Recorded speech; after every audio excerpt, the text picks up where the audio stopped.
जय हिंद, वंदे मातरम। नमस्कार दोस्तों, स्वागत है आपका हमारे YouTube स्टडी प्लेटफॉर्म कुटुंब अकेडमी पर। आज हम आपके लिए जैन धर्म के से संबंधित कुछ कठिन प्रश्नों की एक श्रृंखला के साथ नवीनतम परीक्षा प्रणाली पर आधारित वीडियो लेकर आए हैं, जिसमें आपको आपकी परीक्षा में आने वाले संभावित प्रश्नों की एक श्रृंखला देखने को मिलेगी।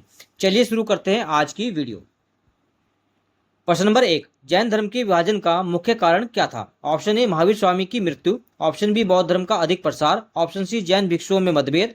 ऑप्शन डी, उपरोक्त में से कोई नहीं। जैन धर्म का विभाजन, जैन धर्म दो भागों में विभाजित है। जैन धर्म दो भागों में विभाजित है, एक श्वेतांबर और एक दिगंबर। जब वर्ष 298 ईसा पूर्व में मगध में एक अकाल पड़ा था, तो स्थूलभद्र और भद्रबाहु दो अलग अलग स्थानों पर चले गए थे। इसलिए जैन धर्म का जो विभाजन हुआ, ये किसके कारण हुआ? अकाल के कारण हुआ। किसके कारण हुआ? अकाल के कारण हुआ।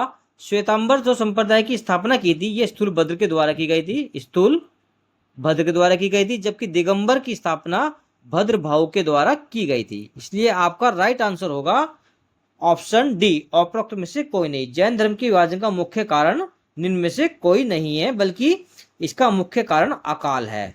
यानी जैन धर्म का विभाजन अकाल के कारण हुआ था, जब स्थूलभद्र और भद्रबाहु दो अलग अलग स्थानों पर चले गए और इन्होंने दो अलग अलग संप्रदायों की स्थापना की, श्वेतांबर और दिगंबर पंथ की। प्रश्न नंबर 2, जैन दर्शन में केवल्य कहा गया है? ऑप्शन ए, जिस व्यक्ति ने गुरु से दीक्षा ली हो। ऑप्शन बी, जो व्यक्ति मन में चल रहे विचारों को जानने की क्षमता रखता हो। ऑप्शन सी, ऐसा व्यक्ति जिसने इंद्रियों के माध्यम से संवेदी ज्ञान प्राप्त किया हो। ऑप्शन डी, ऐसा व्यक्ति जिसने संपूर्ण ज्ञान अर्थात मोक्ष प्राप्त कर लिया हो। जैन धर्म या जैन दर्शन में जो केवल्य कहा जाता है, उसे कहा जाता है जिस व्यक्ति ने संपूर्ण ज्ञान प्राप्त कर लिया हो। इसलिए आपका राइट आंसर होगा ऐसा व्यक्ति जिसने संपूर्ण ज्ञान अर्थात मोक्ष या फिर मोक्ष को प्राप्त कर लिया हो, उसे केवल्य कहा जाता है। इसलिए आपका राइट आंसर है ऑप्शन डी। प्रश्न नंबर 3, किस शताब्दी में जैन धार्मिक ग्रंथ का प्रथम मुख्य संकलन हुआ था? ऑप्शन ए, 3वीं शताब्दी ईसा पूर्व में। ऑप्शन बी, 5वीं शताब्दी ईस्वी में। ऑप्शन सी, 2वीं शताब्दी ईसा पूर्व में। ऑप्शन डी, इनमें से कोई नहीं। जैन धार्मिक ग्रंथ का जो प्रथम मुख्य संकलन हुआ था, ये वल्लभी में हुआ था। किसमें? वल्लभी, जो कहां पड़ता है? गुजरात। कौन सी संगति में हुआ था? दूसरी संगति में। और जब शताब्दी की बात करें तो ये 5वीं शताब्दी में संगति हुई थी। किस शताब्दी में हुई थी? 5वीं शताब्दी में ये संगति संपन्न हुई थी। इसलिए आपका राइट आंसर है, जैन धर्म का जो प्रथम मुख्य संकलन हुआ था ग्रंथ का, वह 5वीं शताब्दी ईस्वी में हुआ था। इसलिए राइट आंसर है ऑप्शन बी। प्रश्न नंबर 4, जैन दर्शन में कर्मों को तप आदि के माध्यम से आत्मा से अलग करना कहते हैं। ऑप्शन ए, मोक्ष। ऑप्शन बी, आश्रव। ऑप्शन सी, निर्जरा। ऑप्शन डी, सवर। चलिए देखते हैं एक एक पॉइंट को। मोक्ष, मोक्ष का अर्थ होता है मुक्ति। मोक्ष का अर्थ क्या होता है? मुक्ति। यानी जब कर्म आत्मा से अलग हो जाते हैं तो उसे क्या कहते हैं? मोक्ष कहते हैं। आश्रव, आश्रव का अर्थ होता है जब पाप और पुण्य यानी कर्म आत्मा से मिल जाते हैं यानी चिपक जाते हैं, तो उसे आश्रव कहा जाता है। निर्जरा, निर्जरा का अर्थ होता है जब कर्मों को तप आदि के माध्यम से आत्मा से अलग किया जाता है, तो उसे निर्जरा विधि कहते हैं। आश्रव क्या होता है? जब पाप और पुण्य आत्मा से मिल जाए, आत्मा से मिल जाए। निर्जरा का अर्थ होता है जब कर्मों को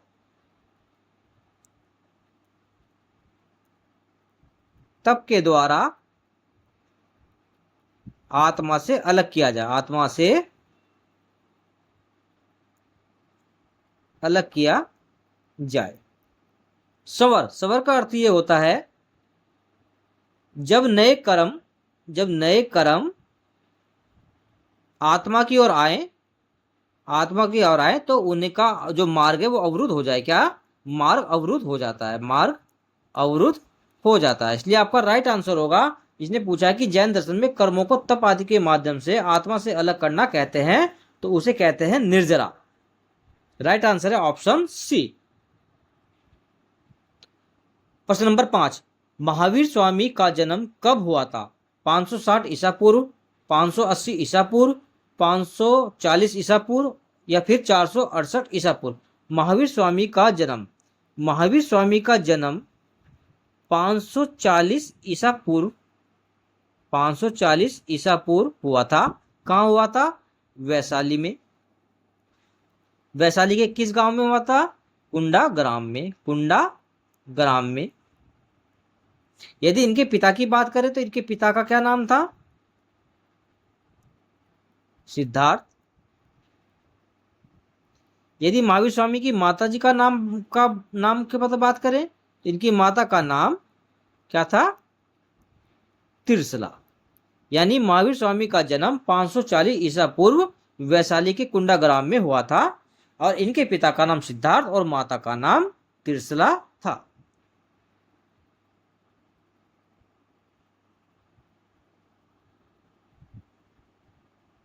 प्रश्न नंबर 6, संगमदेव ने महावीर स्वामी की किस रूप में परीक्षा ली? ऑप्शन ए सर्प रूप में, ऑप्शन बी हाथी के रूप में, ऑप्शन सी शेर के रूप में, ऑप्शन डी उपरोक्त सभी। जब महावीर स्वामी ने दीक्षा ली तो इनका सबसे पहला जो उपसर्ग हुआ था ये संगम देव के साथ हुआ था। संगम देव ने इनकी जो परीक्षा सर्प रूप में भी ली थी, हाथी के रूप में भी ली थी और शेर के रूप में भी ली थी। और जब ये अपनी परीक्षा में पास हुए थे तो संगम देव रथ में सवार होकर इनके पास आए थे। इसलिए आपका राइट आंसर होगा ऑप्शन डी, संगम देव ने उपरोक्त सभी रूपों में महावीर स्वामी की परीक्षा ली थी। Option D. प्रश्न नंबर 7, महावीर स्वामी के द्वारा कितने अनुव्रत की रचना की गई? Option A 4, option B 3, option C 2, option D 1। अनुव्रत, जैन धर्म में 5 अनुव्रत हैं। कितने? 5 अनुव्रत है, जिन्हें कौन कौन से? एक सत्य, एक असत्य, एक अपरिग्रह, एक अहिंसा और एक ब्रह्मचार्य। ब्रह्मचार्य, सत्य और अहिंसा, यानी सत्य, असत्य, अपरिग्रह और ब्रह्मचार्य और अहिंसा।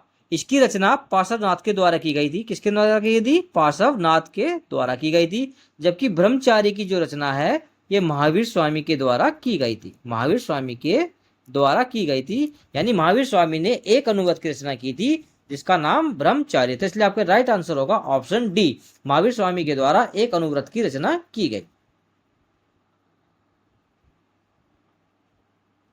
प्रश्न नंबर 8, वासुकुंड निम्न में से किसकी जन्मस्थली के रूप में जाना जाता है? Option A Parshvanath, option B Sumatinath, option C Shreyansnath, option D इनमें से कोई नहीं। पार्श्वनाथ, पार्श्वनाथ जो थे जैन धर्म के 23वें तीर्थंकर थे और इनका जन्म हुआ था काशी में। इनका जन्म कहाँ हुआ था? काशी में। सुमतिनाथ, सुमतिनाथ जो जैन धर्म के 5वें तीर्थंकर थे और इनका जन्म अयोध्या में हुआ था। कहाँ हुआ था? अयोध्या में। श्रेयांसनाथ, श्रेयांसनाथ जैन धर्म के 11वें तीर्थंकर थे और इनका जन्म वाराणसी में हुआ था। वाराणसी यानी काशी में हुआ था। यानी दिए गए ऑप्शन के अनुसार राइट आंसर है ऑप्शन डी, इनमें से कोई नहीं। वासुकुंड जो जन्मस्थली है, वासुकुंड, वासुकुंड के बारे में जान लेते हैं। वासुकुंड जो जन्मस्थली है ये महावीर स्वामी की जन्मस्थली है। महावीर स्वामी की, जिसका पहले नाम था कुंडा ग्राम। क्या था नाम? कुंडा ग्राम। यानी महावीर स्वामी का जन्म कहाँ हुआ था? कुंडा ग्राम में हुआ था, वैशाली में, जिसे अब किस नाम से जाना जाता है? वासुकुंड के नाम से जाना जाता है। इसलिए दिए गए ऑप्शन के अनुसार निम्न में से वासुकुंड किसी की जन्मस्थली नहीं है, जबकि महावीर स्वामी की यह जन्मस्थली है।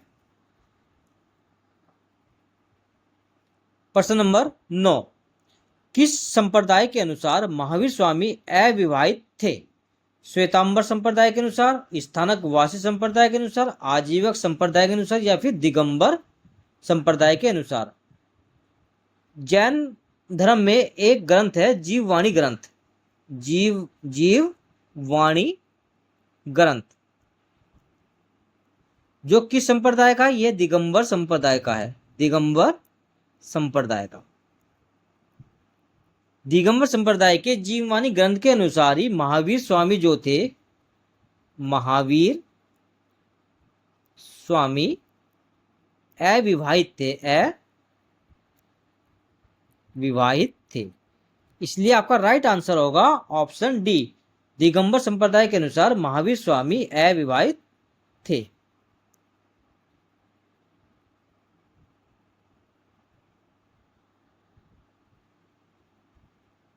प्रश्न नंबर 10, महावीर स्वामी को ज्ञान की प्राप्ति हुई। ऑप्शन ए पीपल वृक्ष के नीचे, ऑप्शन बी अशोक वृक्ष के नीचे, ऑप्शन सी बरगद के नीचे, ऑप्शन डी साल वृक्ष के नीचे। महावीर स्वामी को जो ज्ञान की प्राप्ति हुई, महावीर स्वामी ने ज्ञान प्राप्ति के लिए, मैंने आपको पहली वीडियो में बताया था, इन्होंने अपनी ज्ञान प्राप्ति के लिए अपने जो घर का त्याग किया था, घर का त्याग 30 वर्ष की आयु में किया था। किस वर्ष की आयु में किया था? 30 वर्ष की आयु में किया था। और इन्हें ज्ञान की प्राप्ति 42 वर्ष की आयु में हुई थी। किस वर्ष की आयु में हुई थी? 42 वर्ष की आयु में ज्ञान की प्राप्ति हुई थी। कहां पर हुई थी? साल वृक्ष के नीचे, साल वृक्ष के नीचे इन्हें ज्ञान की प्राप्ति हुई थी। यदि नदी की बात करें तो कौन सी नदी की हुई थी? रज्जुपालिका नदी के किनारे हुई थी, रज्जुपालिका नदी के किनारे हुई थी। इसलिए आपका राइट आंसर होगा महावीर स्वामी को ज्ञान की प्राप्ति साल वृक्ष के नीचे हुई थी।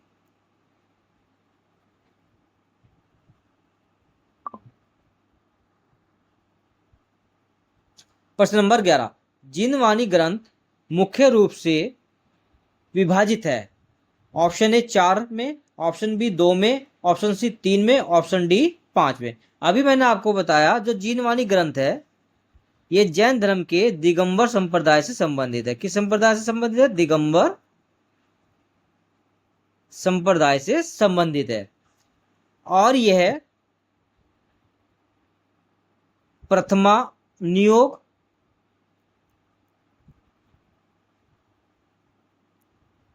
करणानियोग,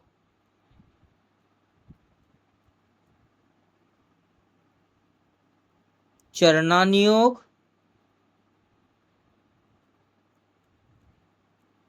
और एक द्रव्यानियोग में विभाजित है। यानी कुल कितने भागों में विभाजित है? 4 भागों में विभाजित है।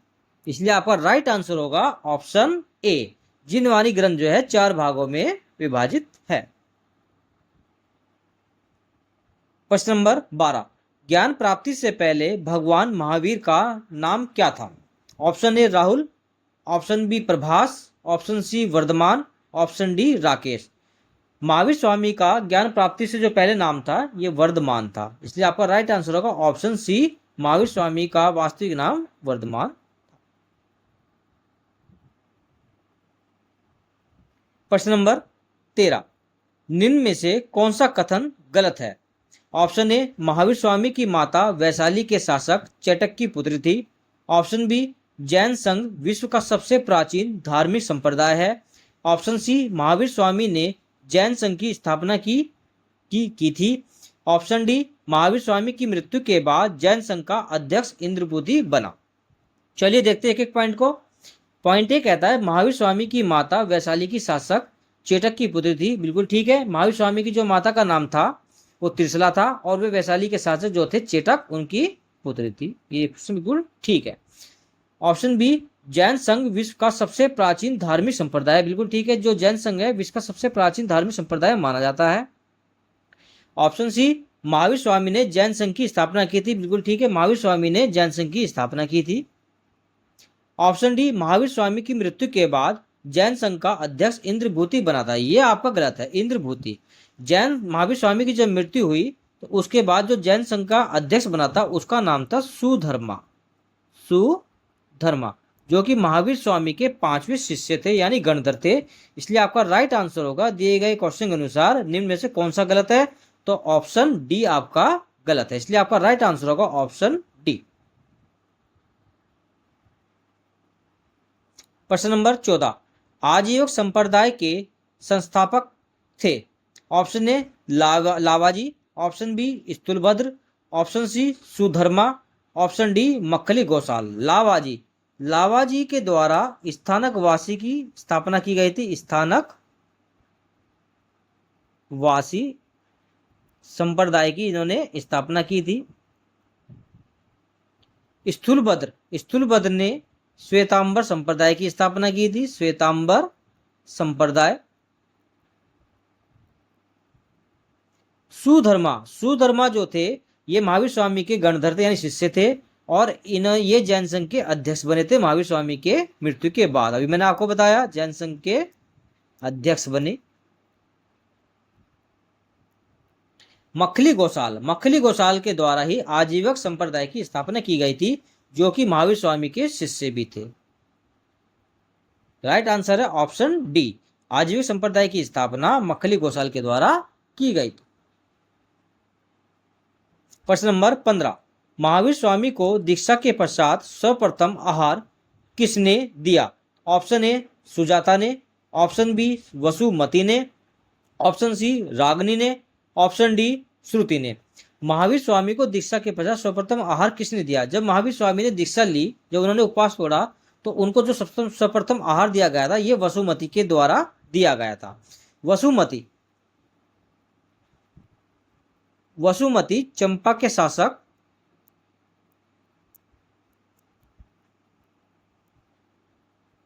दधिवाहन, दधिवाहन की पुत्री थी, जिनके इन्हीं के द्वारा ही महावीर स्वामी को सर्वप्रथम आहार दिया गया था जब उन्होंने दीक्षा ली थी।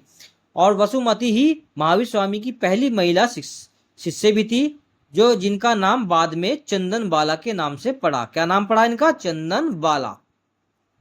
इनकी प्रथम महिला शिष्य थी, प्रथम महिला शिष्य बनी थी महावीर स्वामी की। इसलिए आपका राइट आंसर है ऑप्शन बी। यदि क्वेश्चन में आता है बताइए कि महावीर स्वामी की प्रथम महिला शिष्य कौन थी, तो आप आंसर देंगे चंदन बाला।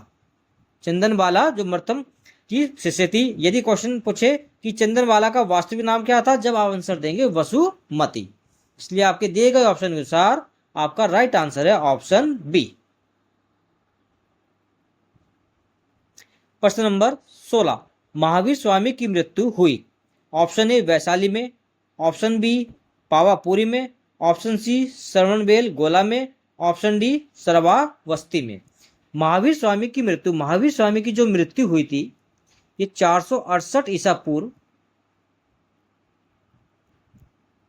कहाँ हुई थी? पावापुरी में हुई थी। पावापुरी में हुई थी जो राजगीर यानी बिहार में है। यदि हम बात करें कि किसके शासनकाल में हुई थी, राजा षष्ठीपाल के शासन में हुई थी। राजा षष्ठीपाल के शासनकाल में हुई थी। यदि उम्र की बात करें तो इनकी उम्र की जो आयु थी उस टाइम 72 वर्ष की आयु थी। यानी महावीर स्वामी की जो मृत्यु 72 वर्ष की आयु में 468 ईसा पूर्व पावापुरी में राजा षष्ठीपाल के शासनकाल में हुई थी। इसलिए दिए गए ऑप्शन के अनुसार आपका राइट आंसर है ऑप्शन बी, पावापुरी।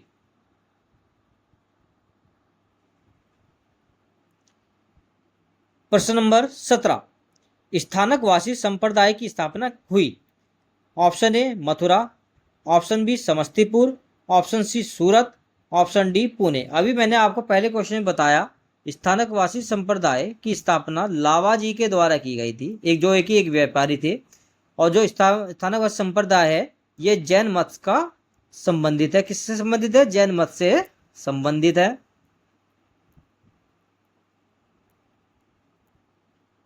और इसकी स्थापना कहाँ हुई थी? यदि स्थापना की बात करें तो इसकी स्थापना गुजरात के कहाँ हुई थी?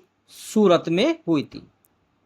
इसलिए आपका राइट आंसर है ऑप्शन सी, स्थानकवासी संप्रदाय की स्थापना सूरत में हुई थी। इसका एक बहुत इंपॉर्टेंट पॉइंट है, क्वेश्चन बन जाता है कि किस संप्रदाय के अनुसार जैन धर्म में मूर्ति पूजन का खंडन किया गया, तो वो किसके द्वारा किया गया है? स्थानकवासी संप्रदाय के अनुसार था। इनके द्वारा मूर्ति पूजन को मान्य नहीं किया गया है, मूर्ति पूजा को निषेध किया गया, यानी निषेध किया गया है। ठीक है, इसलिए आपका राइट आंसर है ऑप्शन सी, सूरत में। स्थानकवासी संप्रदाय की स्थापना सूरत में हुई थी, जो कि जैन मत का ही एक संप्रदाय है। प्रश्न नंबर 18 महावीर स्वामी के शिष्यों को कहा जाता था। ऑप्शन ए साधु, ऑप्शन बी श्रावक, ऑप्शन सी शिष्य या ऑप्शन डी गणधर। महावीर स्वामी के शिष्य, महावीर स्वामी ने जो अपने शिष्यों को बांटा था 11 गणधरों में बांटा था, 11 गणधरों में बांटा था। इसलिए आपका राइट आंसर है ऑप्शन डी। महावीर स्वामी के शिष्यों को क्या कहा जाता था? गणधर कहा जाता था, गणधर कहा जाता।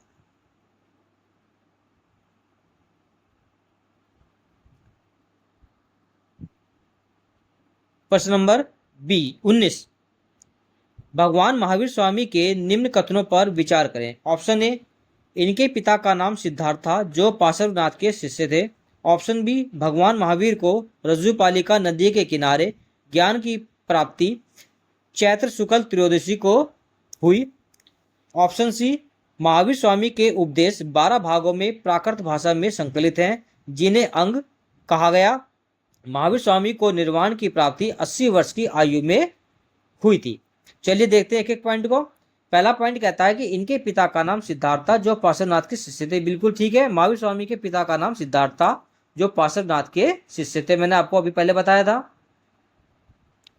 भगवान महावीर को रज्जुपालिका नदी के किनारे ज्ञान की प्राप्ति हुई चैत्र शुक्ल त्रयोदशी को हुई थी। बिल्कुल ठीक है, भगवान महावीर को जो ज्ञान की प्राप्ति हुई थी वो रज्जुपालिका नदी के किनारे हुई थी, लेकिन चैत्र शुक्ल त्रयोदशी के दिन नहीं हुई थी। ये आपका गलत है।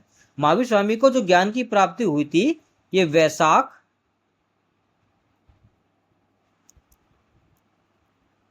शुक्ल दशमी को हुई थी। कब हुई थी? उस दिन क्या था? वैशाख शुक्ल दशमी थी। इसलिए आपका ये पॉइंट गलत है। ऑप्शन सी महावीर स्वामी के उपदेश 12 भागों में प्राकृत भाषा में संकलित हैं जिन्हें अंग कहा जाता है। बिल्कुल ठीक है, महावीर स्वामी के जो उपदेश हैं उनको 12 भागों में प्राकृत भाषा में संकलित किया गया है जिन्हें आगम कहा जाता है। आगम में कितने अंग हैं? 12 अंग हैं। बिल्कुल ठीक है।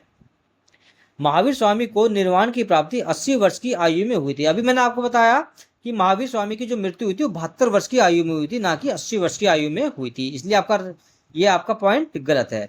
इसलिए आपका ए बिल्कुल ठीक है और सी बिल्कुल ठीक है। चलिए देखते हैं कि ए और सी किसमें दे रखा है। ए और सी ये आपको गलत है, ये गलत है।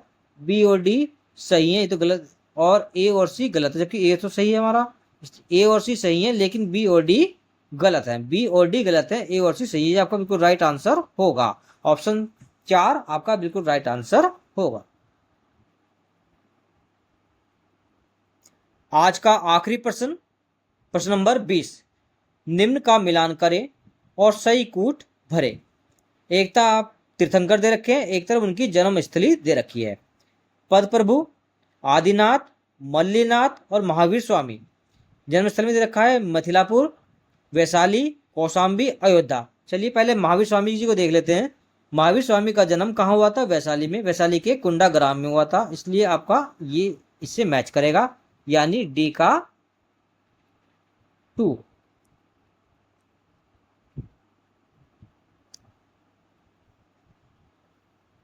पद्म प्रभु जो जैन धर्म के 6वें तीर्थंकर थे, इनका जन्म कौशाम्बी में हुआ था। कहाँ हुआ था? कौशाम्बी में हुआ था, यानी ए का 3। आदिनाथ जैन धर्म के संस्थापक थे जिनका जन्म अयोध्या में हुआ था। कहाँ हुआ था? अयोध्या में हुआ था,